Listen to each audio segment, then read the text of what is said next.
Good morning. Happy Friday.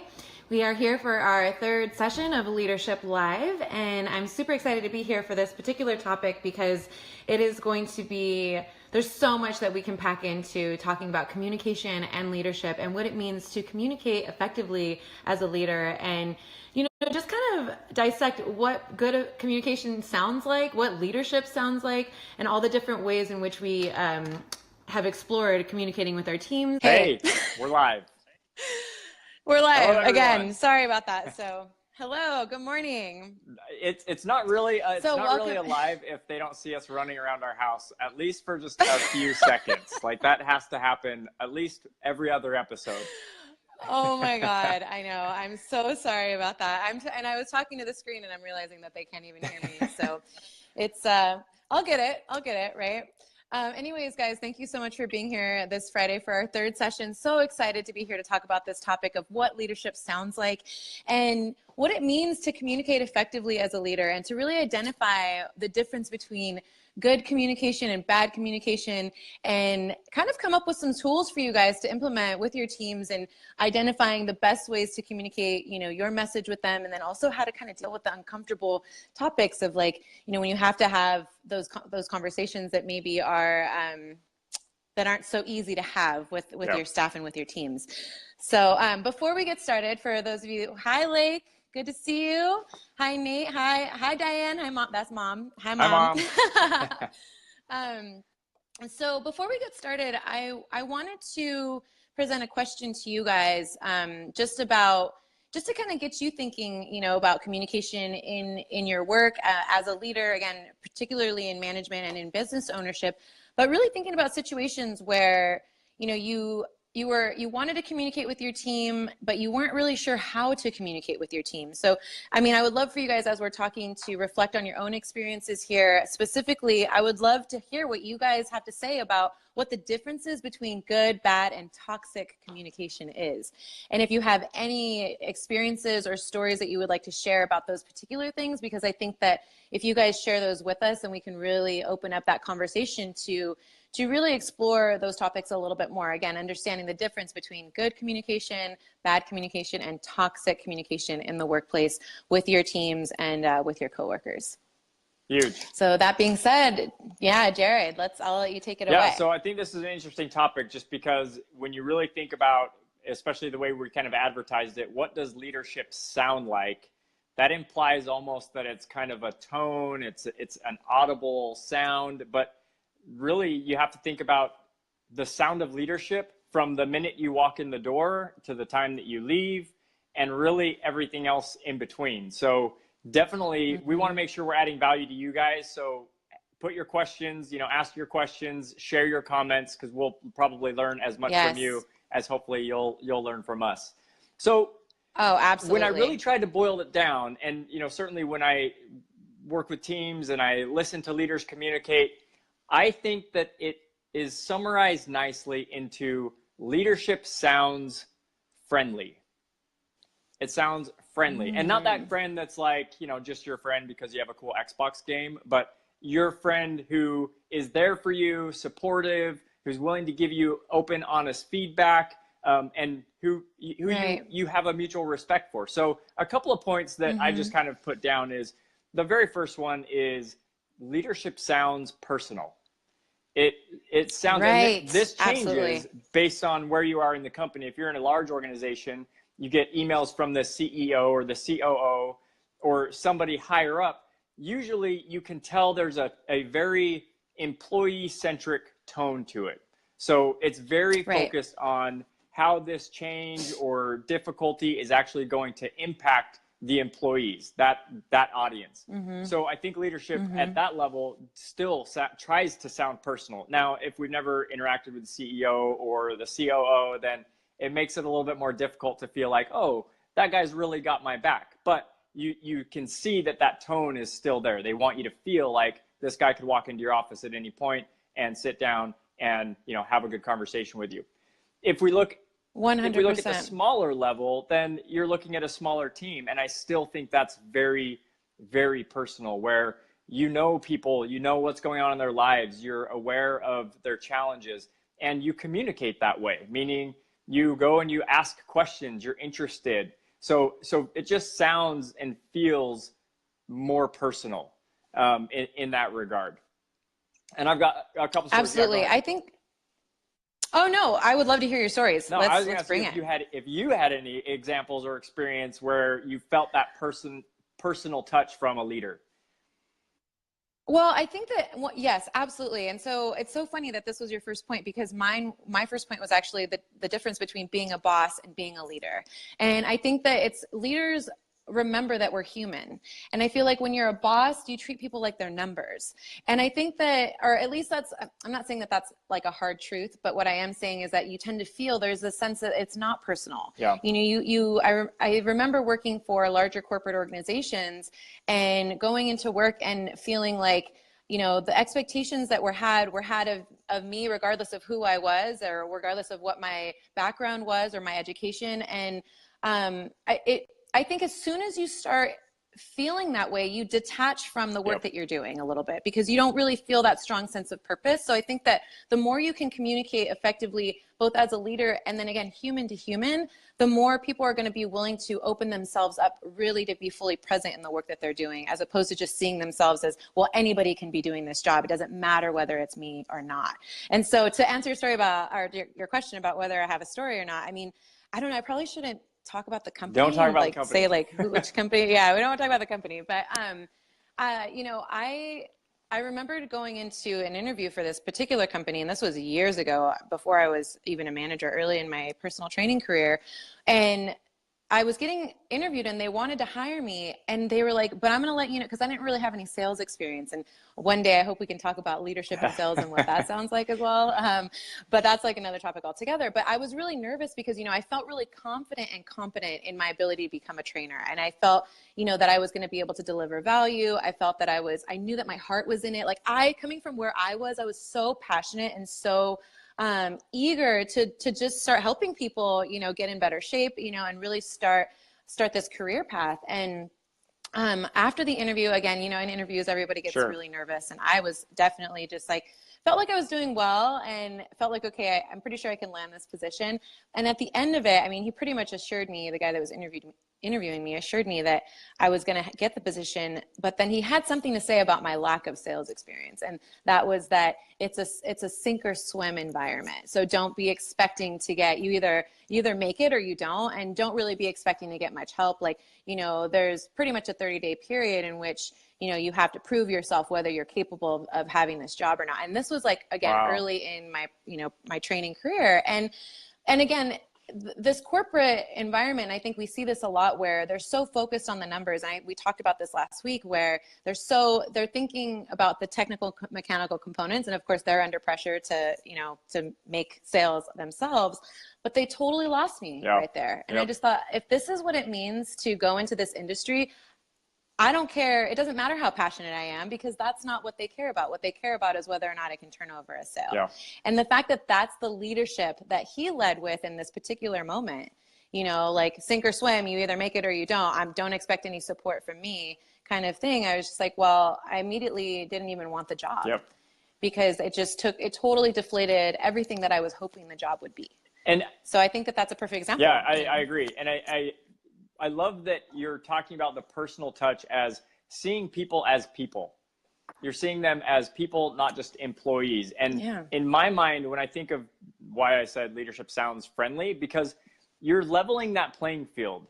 You're being on the same level with your people, recognizing that you're being paid to do a job the same way they're being paid to do a job, and that you're actually showing up as a friend to support them. And oftentimes, you know, we see organizations where the work just gets pushed down further.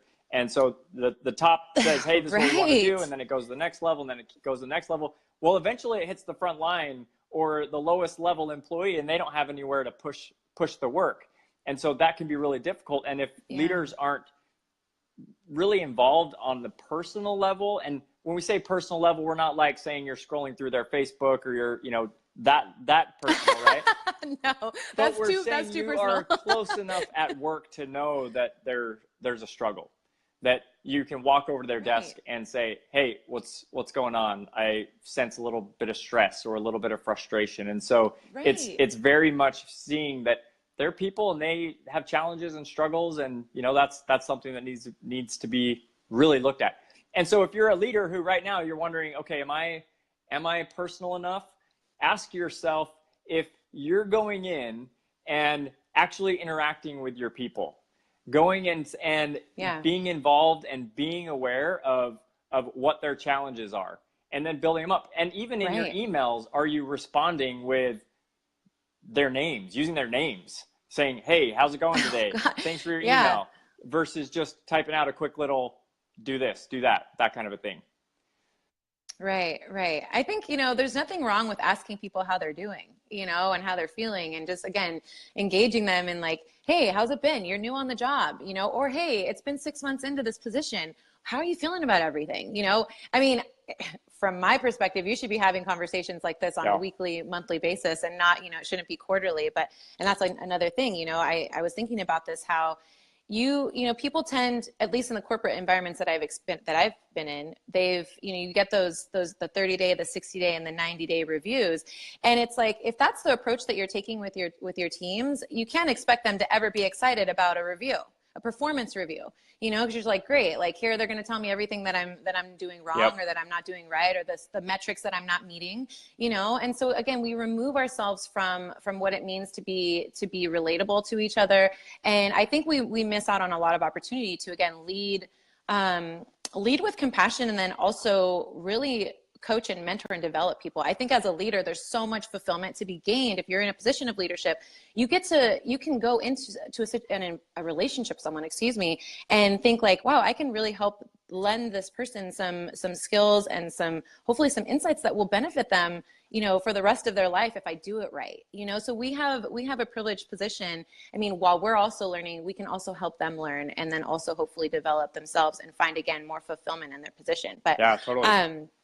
I want to go to, so Diane Elaine posted, thank you for your question. She said, why does a boss feel like they should lead by fear?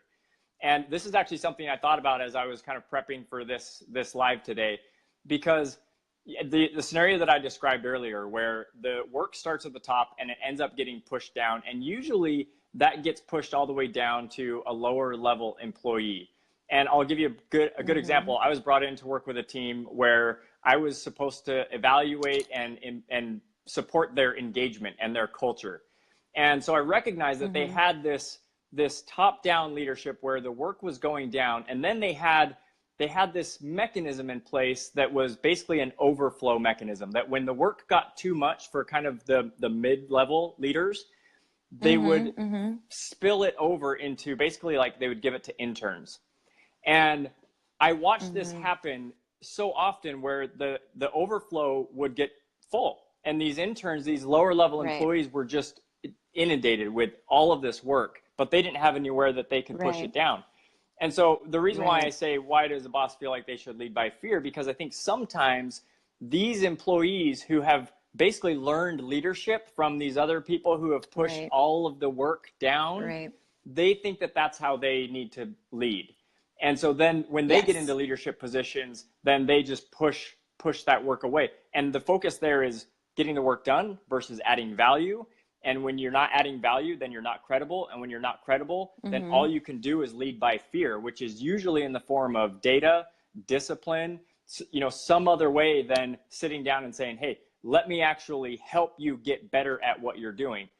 And if we saw that more often, in this particular case, with this team, there was a Christmas party, and I watched as all of the people above this bottom level employee, as all of them went off to the Christmas party that was up on like the 50th floor or whatever, there were 3 of these low level employees who were sitting there doing their work.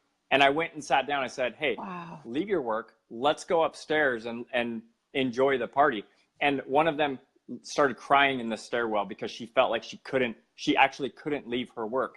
And so that's kind of the type of environment we create sometimes when we're not seeing people, when we're not, as leaders, thinking about it from that personal perspective of, well, where does the work go when it fills up at the very bottom? You know, somebody's got to get it done. Yeah. Right, absolutely. I think that something that just came to me is really bringing the humanity back into leadership, you know, and again, remembering that we're people. I feel this is also something that I've observed, you know, again, I've had my own experiences and many failures at this myself, especially as I was learning what leadership actually is and what it does sound like early on in my management career. And I was not perfect by any means, and a lot of this was trial and error, and things I had, skills I had to teach myself. Thankfully, you know, we have Leadership Live now. Yay! If only we had that back then. But also too, you know, as a manager, how I was being communicated with by the ownership, Yeah. you know, like by the business owner or by managers that were above me, and realizing like, wow, you know, this doesn't feel good. It doesn't feel good to be spoken to in a way where, again, my value isn't being acknowledged, my humanity isn't being acknowledged, where the hard work that I am doing, right, or the efforts that I'm making. And that's nothing you have as a leader. There's going to be times where you realize where people are missing the mark. And I mean, again, those opportunities are probably ample. We all miss the mark, Sure. you know, most of the time, I would say, you know, but I think that you have to be able to at least acknowledge the efforts that people are putting in to try and hit the mark, even if they're not hitting it, you know, acknowledge what they're doing, the work that they're putting in, the intention. And if it's there, you know, I'm not saying like, don't falsely identify it, but if it is there, then acknowledge it and say, hey, you know, I see all the hard work you're putting into this. And I recognize maybe we're not right on target as far as maybe a timeline is concerned. So let's figure out a way to work on this together. And I think that's, again, like working as a unit, instead of seeing, oh, this is this one person's job, you know, it's my job to tell them what their job is. And that's the extent of this relationship. It's like, no, we find more and I think accomplish more the more we work together as a team and use these avenues of communication to accomplish more together. So yeah, that's. I just kicked my phone. I want to ask the audience. Real quick, sorry, I want to ask the audience. No. Why do you think leaders have a difficult time communicating difficult information? So think about your own experience. We've got a handful of people watching. So why do you think, in your own experience, why are leaders, why do they struggle to really communicate difficult information? And then we'll talk about it in a minute. Go ahead. Yeah, I would also like to ask, for those of you tuning in, like, I would love to hear where you guys have struggled. You know, I would love to hear what, you know, the difficult conversations that you haven't been able to have and what you think has lent to those struggles, you know, maybe skills that you haven't quite developed yet. We would love to hear all this stuff. So I think that, you know, this kind of goes, so my second point actually, in all of this, and I think this goes right in, is communication. Strong communication first seeks to understand, and then also seeks to ask why. I think that I've seen in the past, you know, well, in my personal past, when I was first in the game, you know, like, I think it was so easy to make assumptions right off the bat. You know, you see someone that's doing something and it's not being done the right way or according to your expectations of how it should be done, or they're missing their numbers or whatever it is, you know. And I think in the past, especially early on, I would just assume that I knew, or assume, I think we talked about this last week about, oh, maybe they're lazy or maybe they're not motivated, you know. And I realized that, one, that interaction didn't go over very well, and that it wasn't making anybody else feel good. You know, it wasn't making anybody else feel empowered or motivated or more inspired to work harder. If anything, it was causing them to detach from their work even more or resent me. And then, of course, that's, you know, there's no progress that's going to be made from that place. And so over the few years that I've been doing this, one of the things that has really come up to me over and over again is to go into communication or these, you know, these situations with your staff, trying to understand where they're coming from. And I mean, using that as a foundation for any type of interaction. If they show up late to work, you know, and it's like, if it's unusual, like, hey, you know, I realize, like, this isn't in your character. You don't usually show up late to work. What's going on? Is everything okay? You know, instead of assuming that they're just being, you know, that they're being irresponsible, you know, and maybe really trying to understand where they're coming from. And if it's something that's ongoing, hey, what's causing this? What's behind all of this? That's, you know, enabling you to, you know, do this. I think that's huge. There's a professor out of Ohio State who created something called the mood elevator, MOOD elevator. And essentially it basically has these behaviors and feelings on the bottom half of the elevator that are like judgment and frustration, anger. And then on the top are, you know, excitement and interested and exciting, you know, really positive words. And the critical point, the pivot point where it goes from the negative to the positive is exactly what you just talked about. It's curiosity. And if you enter with judgment, then you're going to stay on the bottom half of the mood elevator. And if you enter in curiosity, that's what actually starts to help you elevate. And so you see somebody in your workplace who's, maybe doing something out of the norm that maybe doesn't fall in line with the culture that you want or the behaviors that you want. You have to engage that with curiosity. Hey, what don't I understand about this? And so asking a great first question like, hey, is everything okay? I noticed you on your cell phone, which we don't really do a ton, is everything all right? That just gives them the opportunity to be like, oh no, I'm on Facebook. I'm just watching Leadership Live right now. Right. And then you which can don't be doing. No, do. I'm just kidding. Don't do. So ultimately you just have to engage your people with that level of curiosity. And if you think back to week 1, where we talked about that proximity, you're probably not around enough to really know, to really be able to trust your assumptions to the degree that you can come in with a lot of certainty and say, hey, I know this is what's going on, change it. So engaging with that level of curiosity is really important. I love that. I think, and I think the only assumption I try to make is that I'm wrong.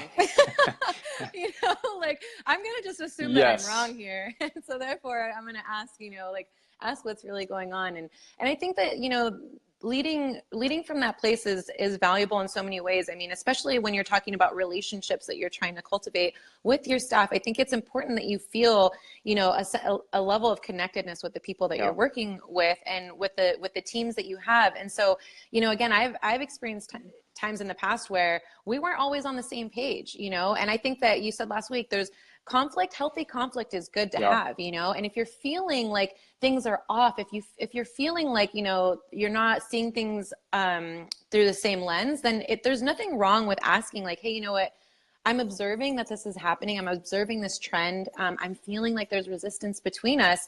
And I would really like for us to talk about it. I would like to open the space, if there is something that you would like to share with me, to have that conversation now, and just know that I'm open. And I think that we as leaders we could make ourselves more open to those types of conversations, and to, again, receiving that feedback. Something that I think is a common thread, in the conversations we've had, is opening ourselves up to the feedback and letting our teams know that they can express what they feel. I was reading this article, I posted it in the event earlier, about, being willing to accept that not everybody is going to have the same opinion as you, and then also letting them have the floor. Share your opinions that aren't in alignment. Let's dissect it. Let's figure out, maybe you're right. Not having this idea that as a leader, you're the one that's always that has the authority and that needs to maintain that authority. Share it with the team. So a couple of minutes ago, we asked everybody watching, and we'll ask again, put your comments in, ask your questions. We want to handle those. But we asked the question, why do leaders have a tough time communicating difficult information? We got a couple answers. One came from Joe Williams. He said a lack of patience. Somebody else said because employees have need a leader's motivation to succeed. And I think it kind of goes, and then we have another one from Diana Lane. The difficult scenario for me, with a difficult colleague who frequently made the department upset, made an individual cry, and lacked communication skills. So I want to answer just from my own perspective, because my second point is leadership sounds believing.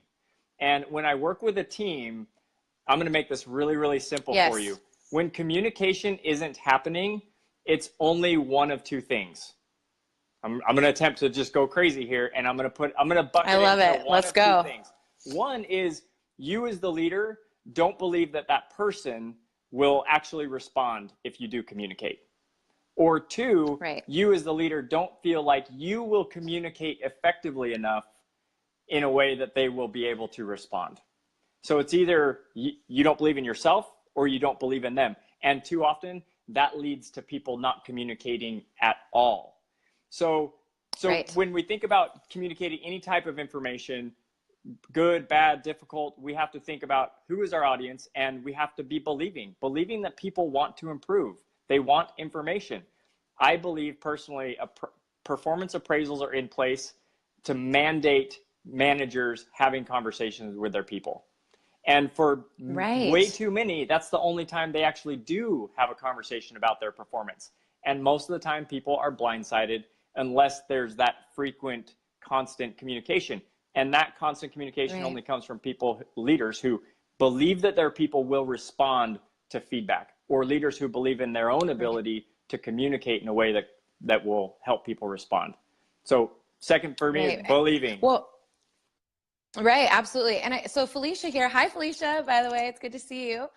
She says here, maybe not wanting to hurt feelings and not knowing how to communicate assertively, right? I think that this is a point that I wanted to bring up a little later on, but this whole concept of people pleasing, and maybe avoiding having really important or difficult conversations because we are worried that it might hurt somebody's feelings. And at the end of the day, look, feelings might get hurt. Our feelings might get hurt. Their feelings might get hurt. And I think that, Brendan Burchard talks about this in his seminars. It's like, you got to toughen yourself up a little bit, and this goes both for the leader and for those that are being led, for the teams. Like, you've got to, when I think of myself as an employee or as a staff member, I welcomed the critical feedback. And I think that that's a mindset that we all need to have more often of like, you know what, please give me critical feedback. I know my performance is not perfect. I know that there's always room to grow. And if you truly desire yourself to be your personal best, you are asking for that feedback all the time. And you're being humble enough to request it, right? So that you can receive it, and then also tough enough to take it. And I think that, those two things have to go hand in hand. Like the leader has to be willing to have these conversations, knowing the sensitivities of the people that they're communicating with, but then also the person on the receiving end of that has to recognize that these conversations are not easy to be had, and the person that's having to have them is definitely not feeling any better about the conversation themselves. I don't think as a manager, I don't think I've ever gone into a conversation that was difficult to have thinking like, can't wait to have this one. Like I actually have a story about that with the last place that I worked. My team was feeling like, I always do like good feedback and bad feedback, not bad feedback, but critical feedback. And I feel like they were just like, well, there's just always critical feedback. There's always critical feedback, and I just thought like, you guys, I understand, one, it's always with the intention, know your intention. It's always with the intention of helping you guys grow. I would never express anything that I truly didn't believe was in your best interest, and also that would help you evolve in your career and in your position. Also, I understand that it's not easy to hear the critical feedback sometimes, but I just want you to know that I'm not having these conversations with you because it's easy for me. If anything, it's also very difficult for me to have these conversations. I think that goes to your point, what you're saying, Jared, is like, the mandated performance reviews are because managers probably aren't having these conversations. And at the end of the day, leaders, you have to have those conversations anyways. Even if you have very good evidence that your employee is not going to respond, you owe it to them. You owe it to them to have those conversations and give them that feedback, because if it's a behavior that isn't serving them in your business, then they're going to take that same behavior and they're going to go somewhere else, and it's not going to serve them in another business. And so you have a unique opportunity to really impact somebody for the better. I want to do a leadership live first, Natalia. Just maybe bear with me. Okay. But Mackenzie Molinex, she said, I changed my communication this month and it changed my business. So I'm wondering if Mackenzie would be willing to actually come on live with us and tell her about her experience. I hope she does it. Will you do that? I hope she does it. If you will, say yes now, here, girl. And then we'll just add you in. This would be incredible. Unless she's not watching anymore. Maybe she's not. No, I think she's still there. I see that you're watching, Mackenzie. Come on, girl. I would love. I'm glad you brought. Oh no, I'm driving. She's driving, but. Well, don't text me. But you're texting. Yeah, exactly. No, but actually, Mackenzie, to that point, I would love to hear what you changed. Yes. I would love to hear the specifics about that, because I think, again, early in my management learning, I should say, my leadership learning, I also had to change my communication, and I think we talked about this before, that we tend to adopt communication styles that are a reflection of somebody else's leadership or poor leadership, or poor management. And then basically all we're doing is communicating in a way that we know. We're just mirroring, if you will. And so I realized that what I was mirroring was not effective. It wasn't good. It wasn't effective. It wasn't empowering. And so I had to change my style. And so I think that hearing how you have changed your style would be really great. And so if you could just even just post it up in the feed, that'd be awesome. that would be really helpful for other people who want to change their styles. And next time, watch that was Leadership really cool. Live from your office so that we can bring you on and we can hear your story live. That would be awesome. Absolutely. Absolutely. Hi, Nathan. Just some quick shout outs. Hi, Keanu. Hi, Nathan. Hey, Monica. So excited to have all of you guys here. So I think there's something that you had brought up about, so learning the difference between a leadership style that you've adopted and that maybe reflects poor leadership, and then being able to cultivate your own style of leadership, identifying who you really want to be as a leader. I think that was a conversation I had to have with myself kind of, again, early on in my management career, where I was being bossy. I was being a boss, and I wasn't being a leader. And again, you can see that if you're seeing that your team seems disheartened, or if you have an attitude and they have an attitude.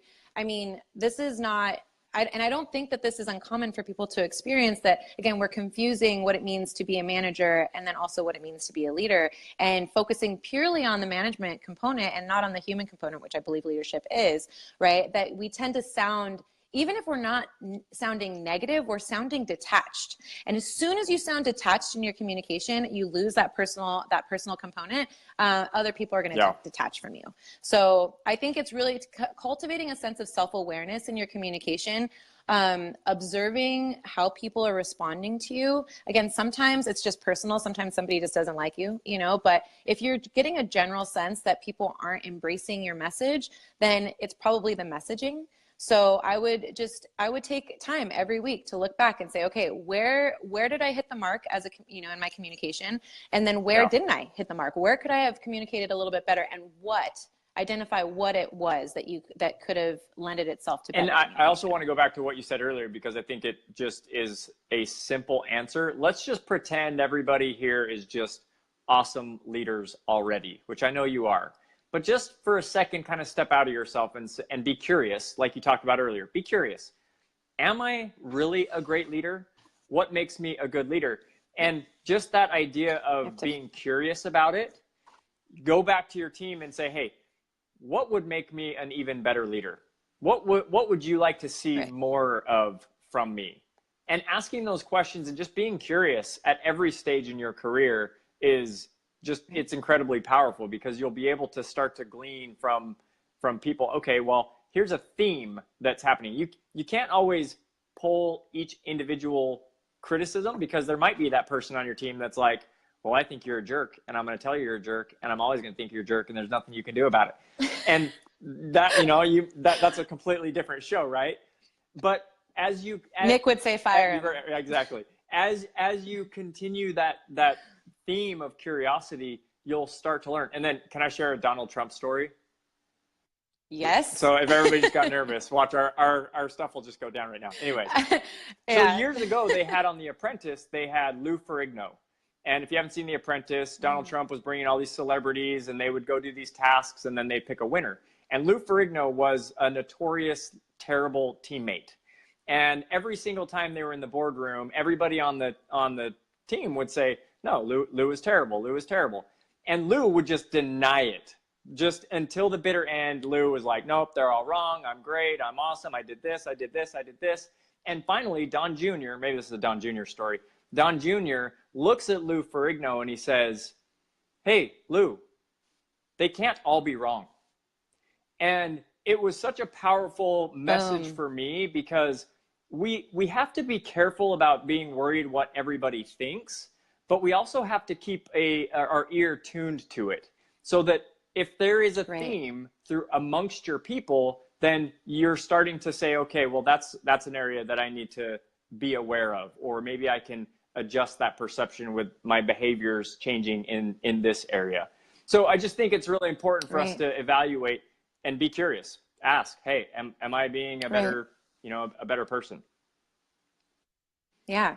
Again, there's nothing wrong with asking your team if you're communicating with them in a way that's helping them, like get their feedback, is this is what I think is working. I think it's going to work, but if it's not, let me know, having that sense of humility as a leader and being willing to receive that feedback, and then also acknowledge where maybe it's not you're not making it. I think that it's crucial.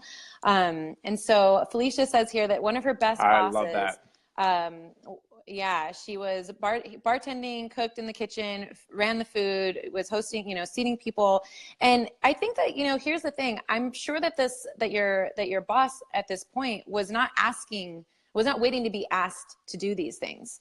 And I think that that's another thing too, is like communication is not necessarily verbal.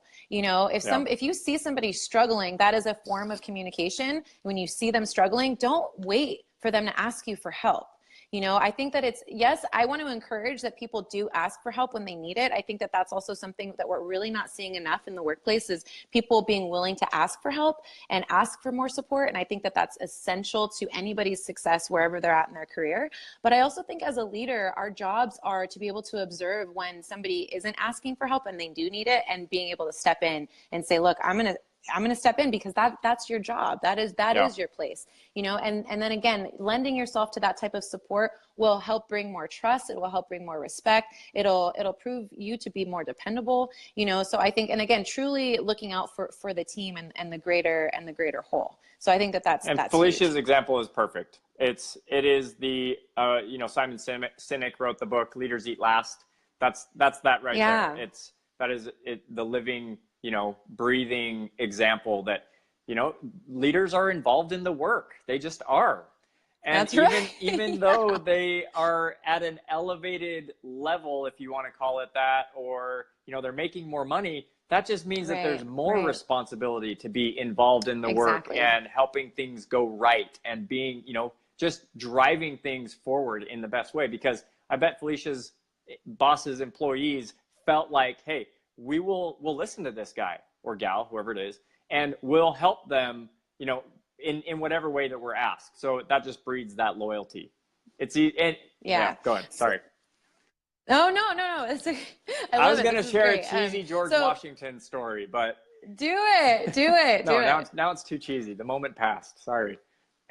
Oh man, you can bring it next time. You can share it later. Remind so me. I do want to ask, I want to ask another question, and this is more to the point of taking some ownership ourselves as leaders in leadership positions where we've tried to communicate a message with somebody and it just totally went off the wrong direction. So maybe you didn't get the response you were looking for, or maybe you felt afterwards that you just knew, like you missed it. You missed the opportunity there to actually lead by example or lead from compassion. So I would love to see what you guys have to say about that. I know especially early on in my career, that something wrong would happen. And I think that I sometimes would take things too personally, and not necessarily personally in the sense that I was taking what the other person was doing personally towards me, but personally towards the business. So as I was so invested in the job, right? So dedicated to the job and to the business and to my position and everything, that when somebody did something that was wrong, or that again wasn't up to the standards, that I would actually get angry.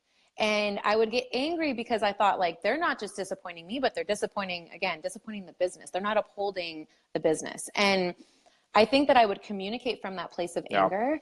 And again, nothing good ever is communicated from that place. And I think that it's really important for us as leaders to be able, again, to have that self-awareness. Am I feeling angry right now? Am I feeling anxious? Am I stressed out? How is this going to impact my ability to communicate effectively with the people that I need to communicate with?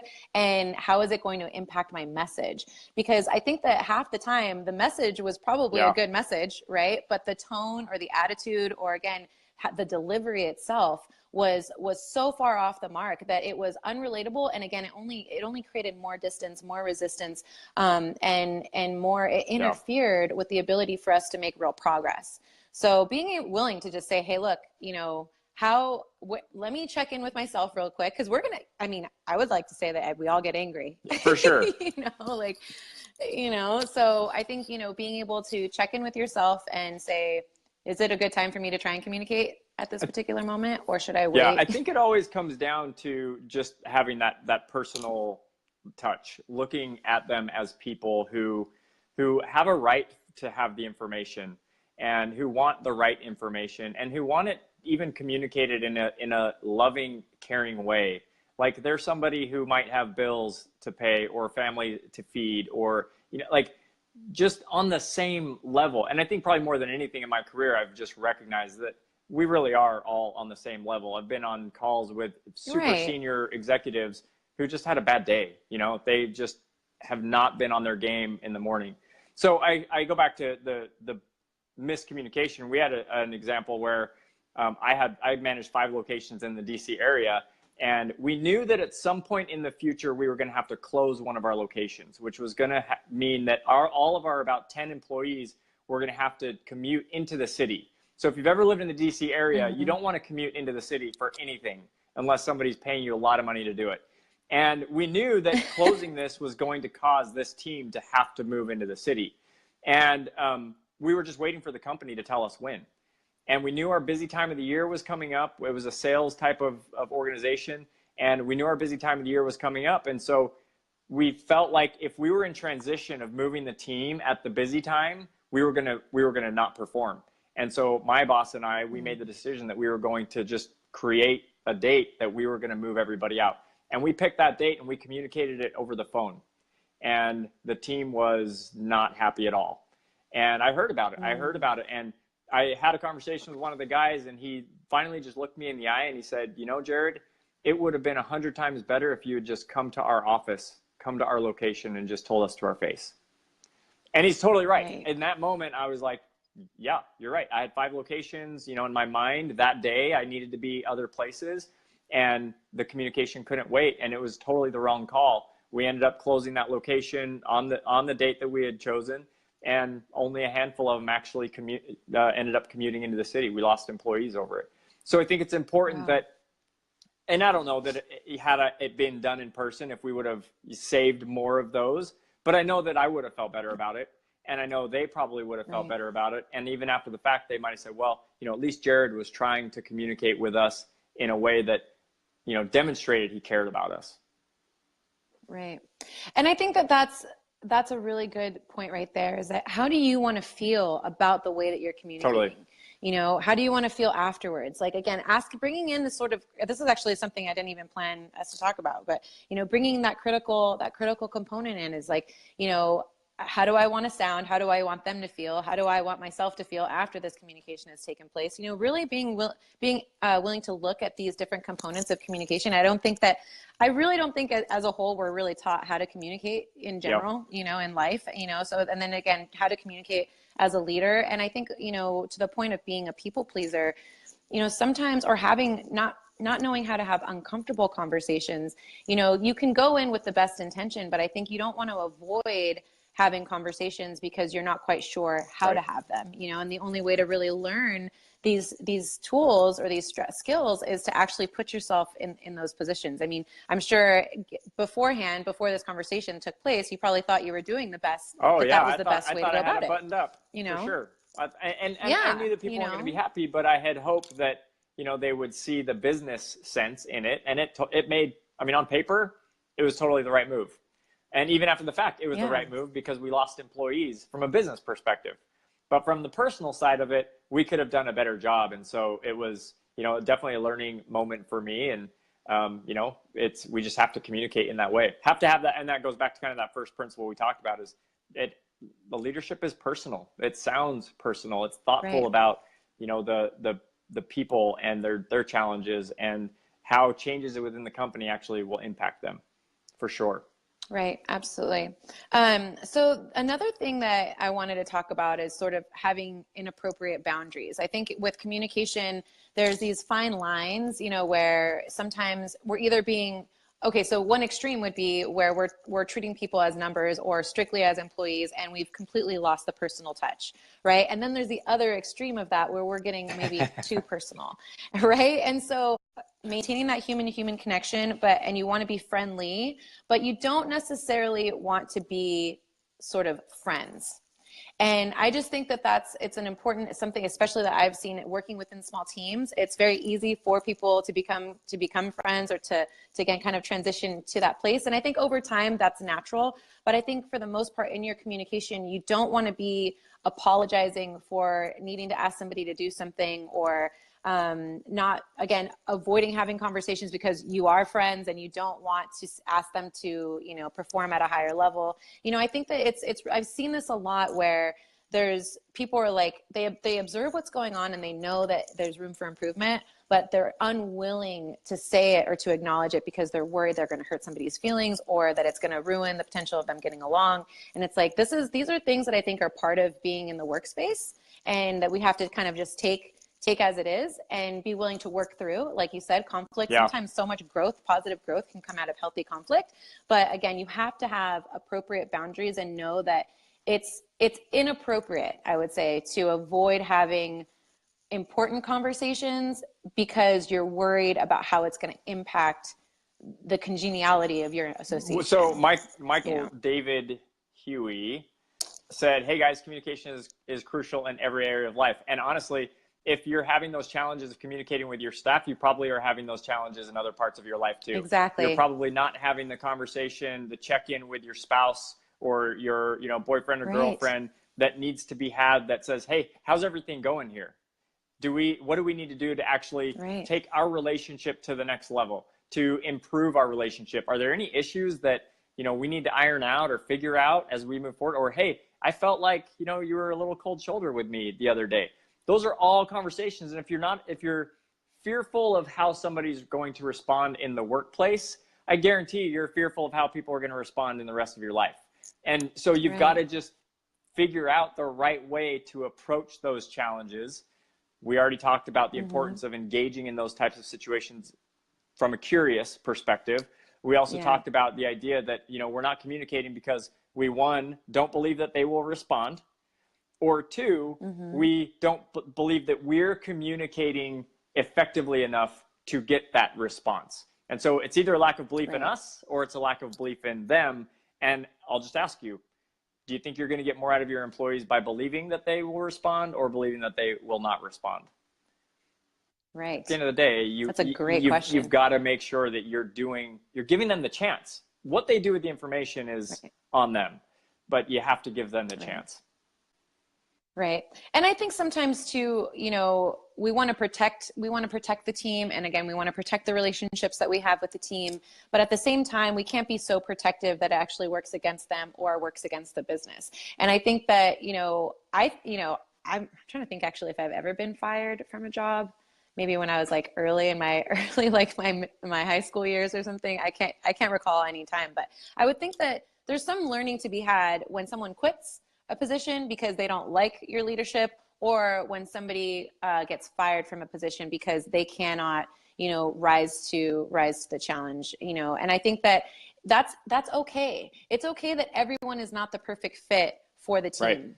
Again, whether it's because they're being fired or whether it's because they're quitting, hopefully there's a lesson in there for them. And even for them, if they decide to quit, because maybe they don't appreciate you as a leader, maybe some, years down the line, they'll reflect back on that and be like, what, I probably lost out on an opportunity to work with somebody who actually did believe in me, who was willing to challenge me, who was willing to encourage my growth and promote my growth, because guaranteed going into another work environment where these interactions aren't being had, there's literally no growth for you either as an employee, So again, as a leader and as a manager, I think it's really important that we are willing to take that risk in losing somebody, to have this conversation, of course, coming from the right place always, but going there anyways, regardless of our own fear of their disapproval, because regardless of how it turns out, there's going to be growth for people in that situation. On that note, because I think you're totally right. And I think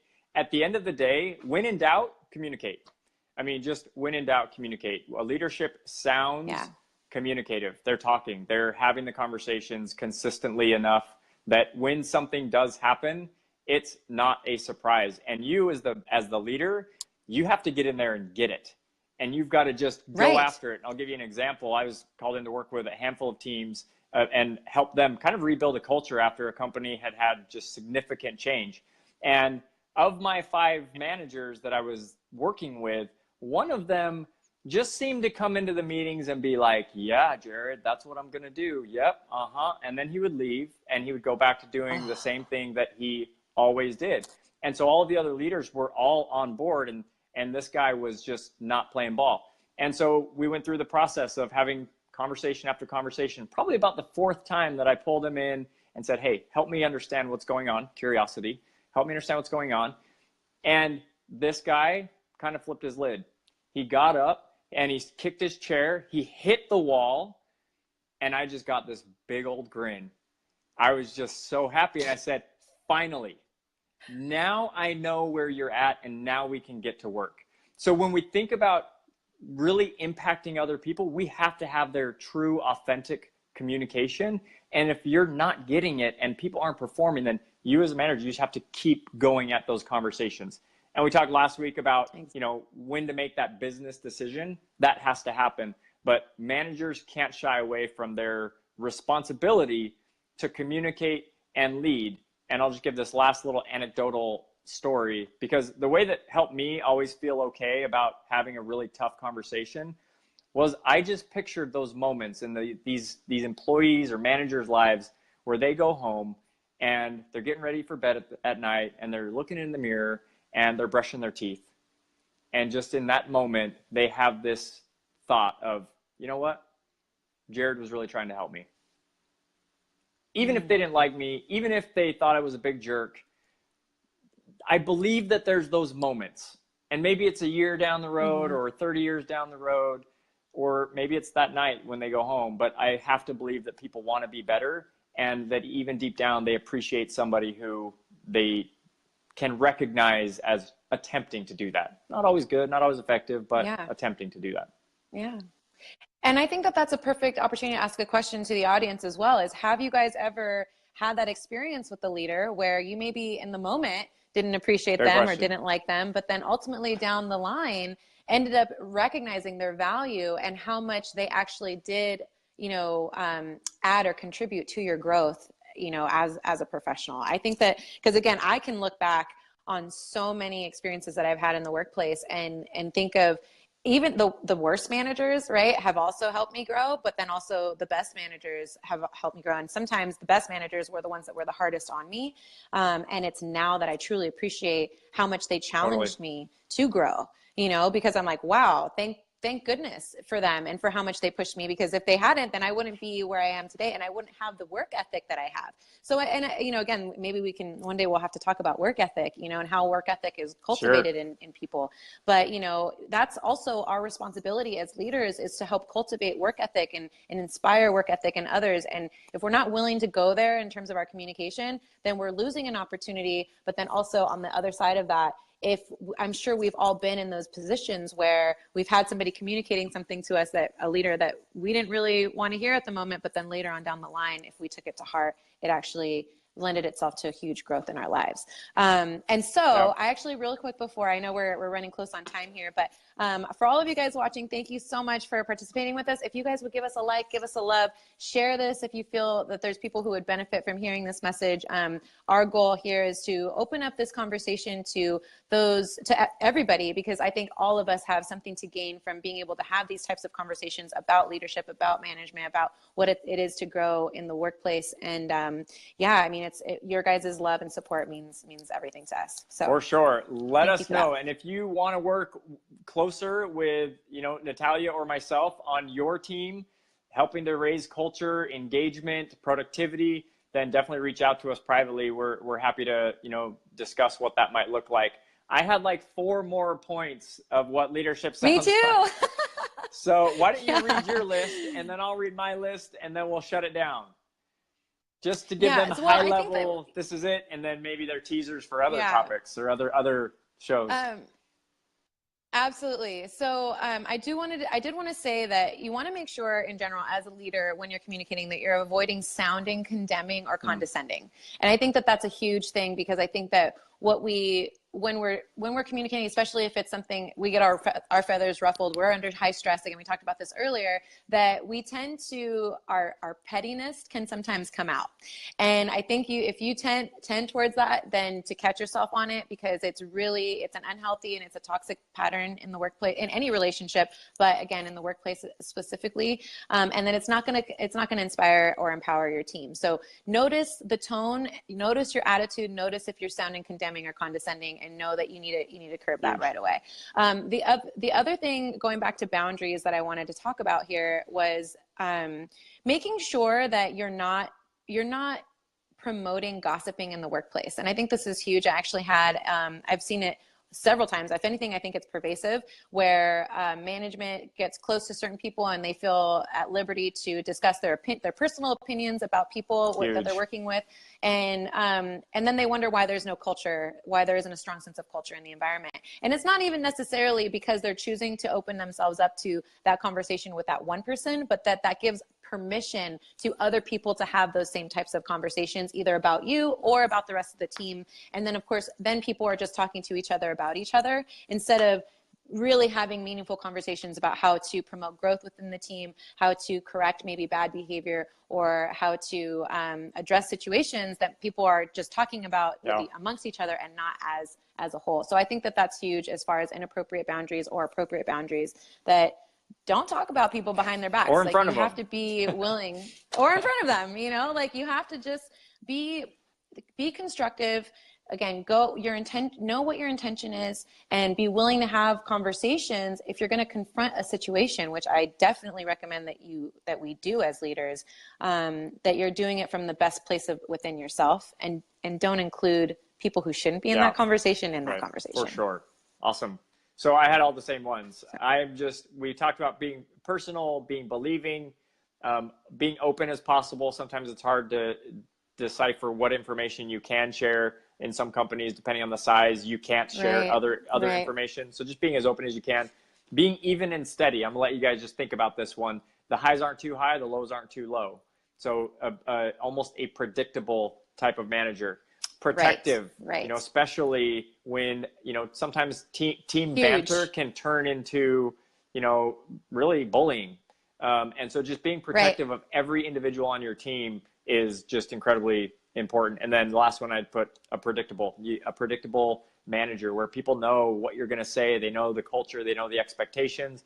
And so they almost know what your answer is going to be before they even come and ask you. So those are all things that maybe we'll talk about on previous shows. Yeah, but there might be a communication part too. Yes, every show will turn into communication. This is a big topic. Yes, exactly. Real quick, I do want to say Diane mentioned that the best boss she ever had 4 qualities. 1, he had confidence in her to lead a project. 2, gave her space to lead. 3, always asked with curiosity. And 4, always considered her opinion. And I think that those are tenets right there to leadership. Like if you can do those 4 things consistently with your team, then you will earn their trust, their respect, and their loyalty in the workplace.